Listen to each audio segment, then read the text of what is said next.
Hello students, welcome back to my YouTube channel. So बच्चे कल थोड़ा 5th यूनिट का टेस्ट है, थर्ड टेस्ट है बच्चे थोड़े टर्म फर्स्ट का। आप इस वीडियो के which most most most important question जोड़े आ डिस्कस करन जा रहे हैं बच्चे। इस तो पहला भी जी एक वीडियो पाई सी वो दिनेश की बुक के विचों जोड़े असी MCQs किए सी। प्लीज़ वो वाली वीडियो भी ज़रूर देख के जाना। बट जोड़े हुण MCQs करवा रही हैं बच्चे, ये तो बहुत ज़्यादा चंगी तरीके नाल लर्न करके जाना। नंबर 1 है बच्चे, unit of centre of mass in SI is, मतलब SI सिस्टम के बच्चे तुसी सेंटर ऑफ मास के जड़े आ यूनिट दसने आ। ठीक है, सेंटर ऑफ मास की है बच्चे, आ थोड़ा सेंटर है। सेंटर ऑफ मास किसी पर्टिकुलर डिस्टेंस नूं जड़ा आ आपां लिख सकते हैं। सो मीटर्स दे विच हुंदा थोड़ा centre of mass. So A option आ जाएगा सेंटर ऑफ मास। सेकेंड है, moment of angular momentum of a body is defined as a product of. So बच्चे एंगुलर मोमेंटम किहदे इक्वल हुंदा आ? It is a product of angular velocity of a body and movement of inertia अब around the axis of rotation. So product आ बच्चे angular velocity का, angular velocity का। ठीक है, इधर भी एंगुलर वेलोसिटी और इधर भी एंगुलर वेलोसिटी आ। सो बी और डी तो नहीं हो सकता। Angular velocity of a body and movement of inertia, movement of inertia मतलब कि सी। सो इत्थे तुहाडा सी ऑप्शन आ जाएगा। नेक्स्ट देखो, the moment of inertia of a body does not depend upon.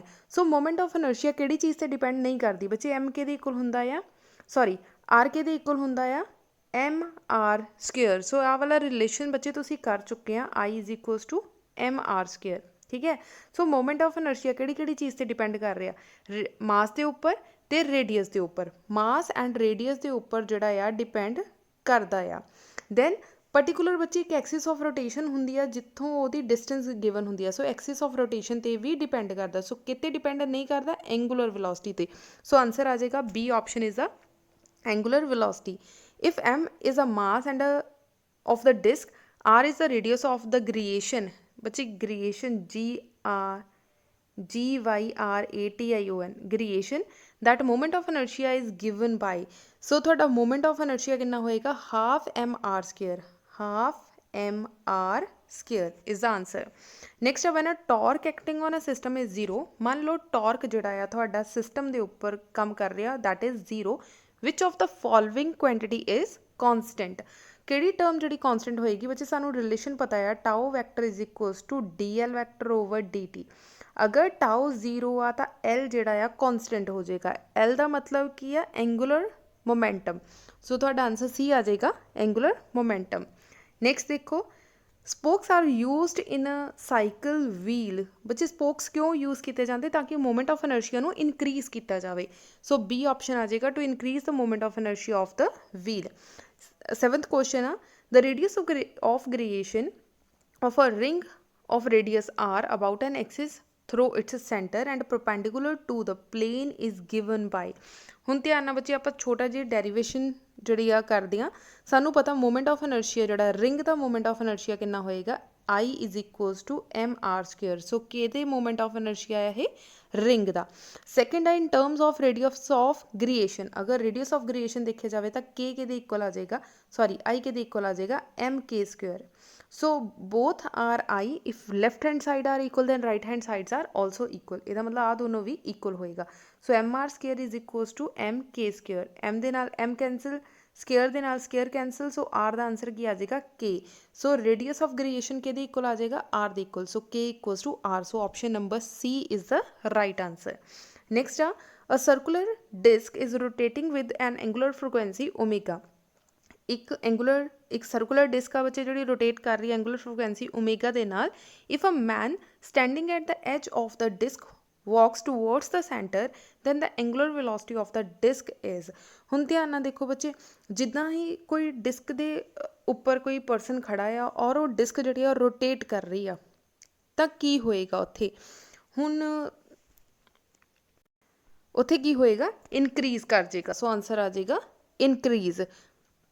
Done. So next question देखते हैं बच्चे, if I alpha and T. So की आ? I comma alpha and T. I का मतलब की है? Moment of inertia. एल्फा का मतलब एंगुलर एक्सलरेशन। टी का मतलब टॉर्क। टी बच्चे की है इत्थे? टॉर्क। इदा भी टाओ लिखिया आ सकता, टी भी लिखिया आ सकता।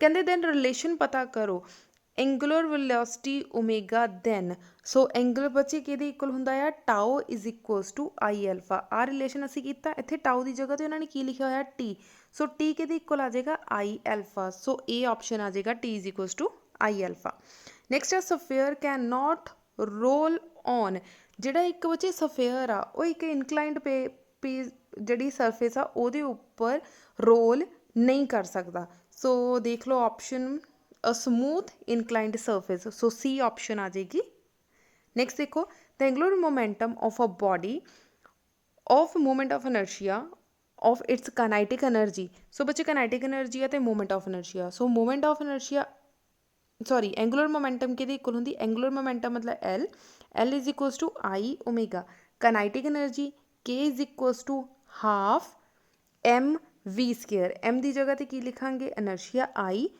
वी स्केयर की जगह तो ओमेगा का स्केयर ठीक है असी की किया आई दे नाल मल्टीप्लाई कर दिता और आई दे नाल डिवाइड कर दिता सो इधर साडे को की आ गया half I square omega square divided by I what is I square R omega L so असी लिख सकते हैं half L square over I so L square divided by 2 I so ध्यान नाल देख लो L square divided by 2 I first की है बच्चे L square divided by I so ये नहीं हो सकता L divided by I square so second भी नहीं है C option is the right answer L square divided by 2 I next देखो which of the following type of wheel of same mass and radius will have large moment of inertia किहदा moment of inertia ज़्यादा होएगा बच्चे जिहड़ा ring आ उहदा torque की value ज़्यादा होंदी है इहदा मतलब उहदा जिहड़ा मोमेंट ऑफ एनर्शिया ज़्यादा होएगा सो सीधा आंसर आएगा रिंग नैक्सट देखो the moment of momentum is called moment of momentum नूं बच्चे की कहा जाता है एंगुलर मोमेंटम सो इसका आंसर आ जाएगा D angular momentum in which of the following cases the use of angular velocity is useful बच्चे एंगुलर वेलोसिटी कदों यूजफुल होंदा है जदों कोई बॉडी रोटेट कर रही होवे सो ऑप्शन बी आ जाएगी when a body is rotating ठीक है नैक्सट देखो in absence of external torque मान लो एक्सटर्नल टॉर्क जो एबसेंट करता मतलब कि जीरो कर दिता विच of the following will not change केड़ी टर्म आ जी चेंज नहीं होएगी बच्चे टाओ के इक्वल होंदा D L over D T अगर टाओ की वैल्यू जीरो होगी तो एल की वैल्यू कॉन्सटेंट हो जाएगी कॉन्सटेंट मीनस कि चेंज नहीं होएगी अगर ए एल जोड़ा कॉन्सटेंट हो गया तो जोड़ा लीनियर मोमेंटम आ वो भी जोड़ा कॉन्सटेंट हो जाएगा या चेंज नहीं होएगा सो लीनियर मोमेंटम तो एंगुलर मोमेंटम दोनों ही कॉन्सटेंट हो जाएंगे so both linear and angular momentum 16th question देखो when a mass is rotating in a plane about a fixed point its angular momentum is directly along so किहदे directly along आ जाएगा बच्चे हुण सानू पता है कि एल वैक्टर किहदे इक्वल हुंदा आ R vector cross M V vector so R मतलब रेडियस होएगा ये वेलोसिटी आ तो मतलब कि डायरेक्शन होएगी डायरेक्शन आ तो टेंजेंट होएगा अगर टेंजेंट है तो एक्सिस ऑफ रोटेशन वी होएगी ठीक है सो यदा मतलब कि डायरेक्टली अलोंग होएगा जिन्नी ज़्यादा वेलोसिटी होएगी उन्नी ज़्यादा उसकी डायरेक्शन चेंज होएगी या टेंजेंट होएगा या एक्सिस ऑफ रोटेशन होएगा सो एक्सिस ऑफ रोटेशन जोड़ा है फाइनल आंसर आएगा next a small disc of radius 2 centimetre is cut from a disc of radius 6 centimetre मान लो कि असी एक 6 सेंटीमीटर का जोड़ा एक रेडियस लै लिया ਉਹਦੇ ਵਿੱਚੋਂ ਅਸੀਂ 2 ਸੈਂਟੀਮੀਟਰ ਦਾ ਇੰਨਾ ਕੁ ਜਿਹੜਾ 2 ਸੈਂਟੀਮੀਟਰ ਦਾ ਇੱਕ ਹੋਰ ਡਿਸਕ ਜਿਹੜੀ ਆ ਵਿੱਚੋਂ ਕੱਟ ਲਈ ਉਹਨਾਂ ਨੇ ਕਿਹਾ if the distance between their centre is 3.2 centimetre ਜਿਹੜਾ ਉਹਨਾਂ ਦੇ ਵਿਚਕਾਰਲਾ ਡਿਸਟੈਂਸ ਆ ਉਹ 3.2 ਆ what is the shift in the centre of the mass of the disc ਹੁਣ ਡਿਸਕ ਦਾ ਜਿਹੜਾ ਸੈਂਟਰ ਆ ਉਹ ਕਿੰਨਾ ਸ਼ਿਫਟ ਹੋਏਗਾ ਸੋ ਇਹਨੂੰ ਸੋਲਵ ਕਰਕੇ ਦੇਖਦੇ ਹਾਂ ਸੋ ਬੱਚੇ ਇਸ ਤਰ੍ਹਾਂ ਦੀ ਪਹਿਲਾਂ ਤੁਸੀਂ ਡਾਇਗਰਾਮ ਡਰਾ ਕਰੋਗੇ ਠੀਕ ਹੈ सो इत्थे तुसी देख सकते हैं light the mass per unit area that is M असी लिख लिया कि M so mass of disc कितना होएगा पाई आर स्क्वेयर उहदा particular area multiply by M so इत्थों असी एक मास निकाल लिया then remove the disc area असी जिन्ना डिस्क एरिया निकालिया उन्होंने सॉल्व कर लिया सॉल्व करन तो बाद बच्चे नूं स्टैप बाय स्टैप जिहड़ा तुसी सॉल्व करना सो मैं प्रॉपर सोल्यूशन इत्थे लिखा होया एक बारी सारा देख लेना ठीक है सो टोटल मास जिहड़ा सेंटर ऑफ मास कितना आ जाएगा M1 माइनस M2 सो ਇਹਦੇ ਵਿੱਚੋਂ ਆਹ ਵਾਲਾ ਟਰਮ ਮਾਈਨਸ ਕਰ ਦਿੱਤੀ, ਸਾਡੇ ਕੋਲ ਆ ਗਿਆ 32 ਪਾਈ m। ਸੋ ਆ ਤੁਹਾਡੀ ਬੱਚੇ ਸੈਂਟਰ ਆਫ ਮਾਸਿਸ ਆ। ਸੋ ਵੈਲਿਊਜ਼ ਅਸੀਂ ਇਸ ਤਰੀਕੇ ਨਾਲ ਪੁੱਟ ਕੀਤੀਆਂ। ਇਹਨੂੰ ਸਾਰਾ ਸੋਲਵ ਕਰਕੇ ਦੇਖ ਲੈਣਾ ਬੱਚੇ, ਸਾਰਾ ਸੋਲਵ ਕਰਕੇ ਤੁਹਾਡਾ ਆ ਗਿਆ -0.4 ਸੈਂਟੀਮੀਟਰ। ਸੋ ਬੱਚੇ ਆਂਸਰ ਦੇ ਵਿੱਚ ਤੁਹਾਡਾ ਫਰਸਟ ਆਪਸ਼ਨ ਆ ਜਾਏਗਾ 0.4 ਸੈਂਟੀਮੀਟਰ। ਨੈਕਸਟ ਹੈ, ਇਫ ਦ ਰੇਡੀਅਸ ਆਫ ਅਰਥ becomes half it's present value. ਮੰਨ ਲਓ ਰੇਡੀਅਸ ਆਫ ਅਰਥ ਜਿਹੜਾ ਆ ਹਾਫ ਹੋ ਗਿਆ ਪ੍ਰੈਜੈਂਟ ਵੈਲਿਊ ਨਾਲੋਂ, new length of the day will be, ਜਿਹੜਾ ਨਿਊ ਲੈਂਥ ਆਫ ਦ ਡੇ ਹੋਏਗਾ ਉਹ ਕਿੰਨਾ ਹੋਏਗਾ। ਸੋ 18th ਨੰਬਰ ਕੁਐਸਚਨ ਦੇਖੋ ਬੱਚੇ, ਮੰਨ ਲਓ ਸਾਡੀ L1 ਦੀ ਵੈਲਿਊ ਕਿੰਨੀ ਆ। ਸੋ ਬੱਚੇ ਇਸ ਤਰੀਕੇ ਨਾਲ ਲਿਖ ਲੈਣਾ, ਪ੍ਰੈਜੈਂਟ ਐਂਗੂਲਰ ਮੋਮੈਂਟਮ ਕਿੰਨਾ L1 that is I omega. ਉਹਦੀ ਵੈਲਿਊ ਅਸੀਂ ਪੁੱਟ ਕਰ ਦਿੱਤੀ 2/5 mr² ਓਮੇਗਾ। ਅਗਰ ਅਸੀਂ ਜਿਹੜਾ ਉਹਦਾ ਰੇਡੀਅਸ ਚੇਂਜ ਕਰ ਦਈਏ ਉਹ ਕਿੰਨਾ ਹੋਏਗਾ 2/3 msh ਹੋਏਗਾ। ਰੇਡੀਅਸ ਕੀ ਕਰ ਦਿੱਤਾ ਹਾਫ, r/2 ਕਰ ਦਿੱਤਾ, ਐਂਗੂਲਰ ਫ੍ਰੀਕੁਐਂਸੀ ਚੇਂਜ ਕਰਕੇ ਓਮੇਗਾ ਡੈਸ਼ ਲਿਖ ਦਿੱਤੀ। ਅਗਰ ਕਹਿੰਦੇ ਐਕਸਟਰਨਲ ਟਾਰਕ ਜਿਹੜਾ 0 ਹੋਏਗਾ, ਅਗਰ ਟਾਓ ਜਿਹੜਾ 0 ਹੋਏਗਾ ਤਾਂ dl/dt ਬੱਚੇ ਕੀ ਹੋ ਜਾਏਗੀ ਕੌਨਸਟੈਂਟ। ਇਹਦਾ ਮਤਲਬ L ਕੀ ਹੋ ਗਿਆ ਕੌਨਸਟੈਂਟ। ਇਹਦਾ ਮਤਲਬ L1 = L2। ਅਸੀਂ ਦੋਨਾਂ ਦੀ ਵੈਲਿਊਜ਼ ਪੁੱਟ ਕੀਤੀਆਂ, ਸਾਰਾ ਸੋਲਵ ਕਰਕੇ ਦੇਖ ਲਓ ਬੱਚੇ, ਸਾਡਾ ਓਮੇਗਾ ਡੈਸ਼ = 4 ਓਮੇਗਾ ਆ ਜਾਏਗਾ। ਜਿੱਦਾਂ ਹੀ ਅਸੀਂ ਵੈਲਿਊ t ਡੈਸ਼ ਦੇ ਵਿੱਚ ਪੁੱਟ ਕੀਤੀ ਤਾਂ ਸਾਡਾ ਆਂਸਰ ਆ ਜਾਏਗਾ 6 hours। So option number 1 is the right answer 6 hour। Next ਆ ਹੋਮੋਜੀਨੀਅਸ ਡਿਸਕ ਆਫ ਮਾਸ 2 kg। ਸਾਡੇ ਕੋਲ ਕੋਈ ਡਿਸਕ ਆ ਬੱਚੇ ਜਿਹਦਾ ਮਾਸ ਕਿੰਨਾ ਆ 2 kg ਆ, ਔਰ ਰੇਡੀਅਸ ਕਿੰਨਾ 15 ਸੈਂਟੀਮੀਟਰ। 15 ਨੂੰ ਬੱਚੇ ਮੀਟਰ 'ਚ ਕਨਵਰਟ ਕੀਤਾ ਤਾਂ 0.15 ਮੀਟਰ ਆ ਜਾਏਗਾ। Rotating about it's Axis. Radius ਕਿੰਨਾ ਹੈ ਬੱਚੇ, ਉਹਦਾ ਵੈਲੋਸਿਟੀ ਕਿੰਨੀ ਗਿਵਨ ਆ, ਓਮੇਗਾ ਕਿੰਨਾ ਗਿਵਨ ਆ 4 radian per second. Then linear momentum, linear momentum ਮਤਲਬ P ਪਤਾ ਕਰਨਾ mv। ਸੋ ਬੱਚੇ ਵੈਲੋਸਿਟੀ ਕਿਹਦੇ ਇਕੁਅਲ ਹੁੰਦਾ ਆ, ਵੈਲੋਸਿਟੀ ਹੁੰਦਾ r ਓਮੇਗਾ ਦੇ, ਠੀਕ ਹੈ ਜੀ। ਸੋ P = ਮਾਸ ਕਿੰਨਾ ਗਿਵਨ ਹੈ 2 ਮਲਟੀਪਲਾਈ, ਰੇਡੀਅਸ ਕਿੰਨਾ ਗਿਵਨ ਹੈ 0.15 ਮਲਟੀਪਲਾਈ, ਓਮੇਗਾ ਕਿੰਨਾ ਗਿਵਨ ਹੈ ਤੁਹਾਨੂੰ 4। ਸੋ ਆ ਸਾਰੀ ਟਰਮ ਨੂੰ ਮਲਟੀਪਲਾਈ ਕੀਤਾ we get 6 metre per second, 0.6 metre per second. So ਬੱਚੇ ਤੁਹਾਡਾ C ਆਪਸ਼ਨ ਆ ਜਾਏਗਾ 0. ਸੌਰੀ ਬੱਚੇ, ਇਹਨੂੰ ਸੋਲਵ ਕਰਕੇ ਦੇਖੋ, ਇੱਥੇ ਆ ਗਿਆ 2 × 15 / 100 × 4। ਸੋ 4 1s are 4, 4 2s are 8, 4 5s are 15, 3 ਦੇ ਟੇਬਲ 5 ਦੇ ਟੇਬਲ 'ਤੇ ਕੱਟ ਦਿਓ। ਸੋ ਸਾਡੇ ਕੋਲ ਆ ਗਿਆ 6 / 5। 6 / 5 ਮਤਲਬ ਬੱਚੇ ਇਹ ਆਪਸ਼ਨ ਆ ਜਾਏਗਾ 1.2 ਕਿਲੋਗ੍ਰਾਮ ਮੀਟਰ ਪਰ ਸੈਕਿੰਡ, ਠੀਕ ਹੈ। ਤੁਹਾਡੀ ਇਹ ਆਪਸ਼ਨ ਆ ਜਾਏਗੀ ਬੱਚੇ 1.2 ਕਿਲੋਗ੍ਰਾਮ ਮੀਟਰ ਪਰ ਸੈਕਿੰਡ। ਸੋ ਅੱਜ ਦਾ ਬੱਚੇ ਲਾਸਟ ਕੁਐਸਚਨ ਆ, 2 circular disc having masses in the ratio of 1:2 and diameter in the ratio of 2:1।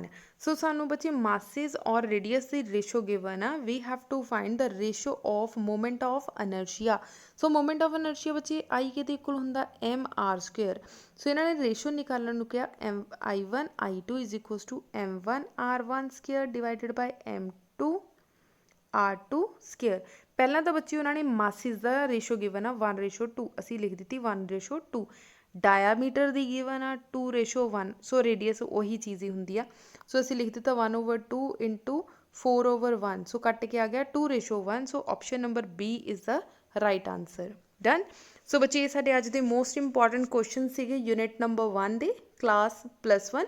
ਅਗਰ ਕਿਸੇ ਤਰ੍ਹਾਂ ਦੀ ਕੋਈ ਪ੍ਰੋਬਲਮ ਹੋਵੇ ਬੱਚੇ ਤੁਸੀਂ ਡਿਸਕਸ ਕਰ ਸਕਦੇ ਆ, ਕਮੈਂਟ ਸੈਕਸ਼ਨ ਦੇ ਵਿੱਚ ਪੁੱਛ ਸਕਦੇ ਆ। ਸੋ ਮੈਂ ਅਲੱਗ ਤੋਂ ਵੀਡੀਓ ਬਣਾ ਕੇ ਤੁਹਾਡੀ ਪ੍ਰੋਬਲਮ ਜਿਹੜੀ ਆ ਸੋਲਵ ਕਰ ਦੂੰਗੀ। ਸੋ ਕੱਲ੍ਹ ਦੇ ਪੇਪਰ ਦੇ ਲਈ ਬੱਚੇ ਇਹ ਵਾਲੇ ਕੁਐਸਚਨਸ ਜ਼ਰੂਰ ਕਰਕੇ ਜਾਣਾ। ਤੁਹਾਨੂੰ 70 to 80% ਹੋ ਸਕਦਾ ਡਿਟੋ ਜਿਹੜੇ ਕੁਐਸਚਨਸ ਆ ਉਹ ਤੁਹਾਨੂੰ ਪੇਪਰ ਦੇ ਵਿੱਚ ਮਿਲ ਜਾਣ। ਬਟ ਲਾਸਟ ਟਾਈਮ ਵੀ ਬੱਚੇ ਮੋਸਟ ਇੰਪੋਰਟੈਂਟ ਕੁਐਸਚਨਸ ਜਿਹੜੇ ਚੱਕ ਕੇ ਤੁਹਾਨੂੰ ਕਰਵਾਏ ਗਏ ਸੀ ਦਿਨੇਸ਼ ਦੀ ਬੁੱਕ ਪਲੱਸ ਜਿਹੜੇ ਆਹ ਮੋਸਟ ਇੰਪੋਰਟੈਂਟ ਕੁਐਸਚਨਸ ਆ। ਸੋ 80% ਕਹਿ ਲਓ ਪੇਪਰ ਉਹਦੇ ਵਿੱਚੋਂ ਹੀ ਈਵਨ ਸਟੇਟਮੈਂਟ ਵੀ ਚੇਂਜ ਨਹੀਂ ਹੋਈ ਸੀ, ਐਸ ਸੱਚ ਆਇਆ ਸੀ। ਸੋ ਜ਼ਰੂਰ ਇਹ ਪੇਪਰ ਕਰਕੇ ਜਾਣਾ, ਤੁਹਾਡੇ ਲਈ ਬਹੁਤ ਜ਼ਿਆਦਾ ਹੈਲਪਫੁਲ ਹੋਏਗਾ। ਸੋ ਵੀਡੀਓ ਨੂੰ ਲਾਈਕ ਕਰ ਦੇਣਾ, ਸ਼ੇਅਰ ਕਰ ਦੇਣਾ ਔਰ ਸਬਸਕ੍ਰਾਈਬ ਕਰ ਦੇਣਾ। Thank you so much.